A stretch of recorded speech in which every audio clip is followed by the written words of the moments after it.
John Wooden is about as perfect a sports personality as anyone I've met in my 40 years of broadcasting. He can say so much with so few words. For instance, he used to say this, be quick but don't hurry. What is correct, not who is correct. Failing to prepare is preparing to fail. He might have been more like a Methodist minister than a basketball coach. What kept you grounded?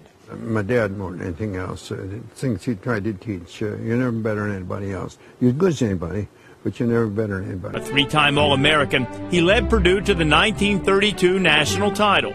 After 11 years as a high school coach and English teacher, and 2 more as head coach at Indiana State, Wooden landed at UCLA in 1948. 16 years later, the Bruins won their first national championship. The first day of practice, he literally showed you, gentlemen, this is how we put our socks on. You know, we make sure there's no wrinkles, because if there's wrinkles, you get blisters and it affects your play. I go out and visit with Coach periodically, and I really enjoy bringing some people along with me who have not met him. And the response when we leave is overwhelming. People with tears in their eyes saying, this is the highlight of my life. And those are the kind of things that we've had in our lives ever since we were 17 years old for all of these years. It's really, it's an honor for us to have been around this man. He's a national treasure.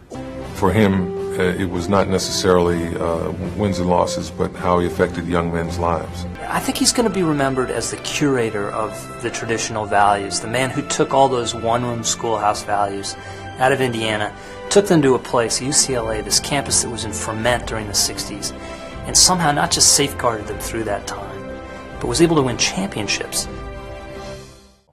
When we were here, we were too young to really appreciate it, and as he calls all of us that played for him his boys, and it's just such a real blessing to be one of his boys and to still have him around and be able to go out and spend time with him. It's one of the highlights of my life. He's so simple and so wise, he makes you want to be a better man yourself. Can you remember the last time you used a profanity? No. Oh, yes, I do too. Let's see. I was about 14. His last drink was 77 years ago. No, it was 1932. It's my senior year.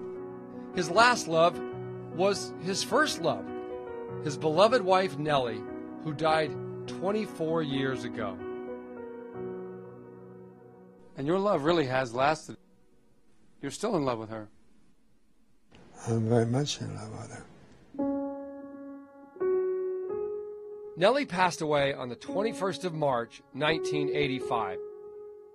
And ever since, on the 21st of every month, Wooden writes her a love letter. I would like to thank you, Coach, for everything, all the lessons of life, all the gifts, everything that you've done. But I'd really love to thank you for your patience and to let you know that I love you.